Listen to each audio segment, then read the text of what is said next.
அரசு ஊழியர்களுக்கும் ஆசிரியர்களுக்கும் ஓய்வூதியம் அளிக்க தமிழ்நாடு அரசு உரிய நடவடிக்கை எடுக்க வேண்டும் என தெரிவித்துள்ள பாமக தலைவர் அன்புமணி ராமதாஸ், சாதிவாரி கணக்கெடுப்பு ஏன் தமிழ்நாட்டில் நடத்தப்படவில்லை என கேள்வி எழுப்பியுள்ளதோடு, வெள்ளம் பெருக்கெடுத்த சென்னையில் 4 மாதங்களில் தண்ணீர் பஞ்சம் வரப்போகிறது என தெரிவித்தார்.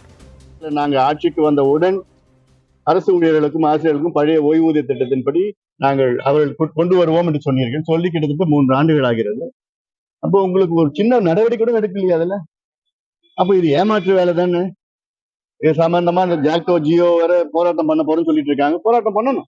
சாதிவாரி மக்கள் தொகை கணக்கெடுப்பு இப்போ சமீபத்துல தெலுங்கானா மாநில முதலமைச்சர் ரேவந்த் ரெட்டி அவர் அறிவிப்பு, விரைவில் தெலுங்கானாவிலே சாதிவாரி மக்கள் தொகை கணக்கெடுப்பு நடத்துவோம் என்று அறிவித்திருக்கின்றார். நேற்று கடந்த வாரம் ஆந்திராவிலே எடுக்க தொடங்கி விட்டார்கள்.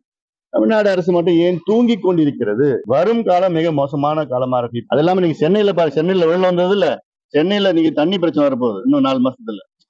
அதுதான் திராவிட மாடல்.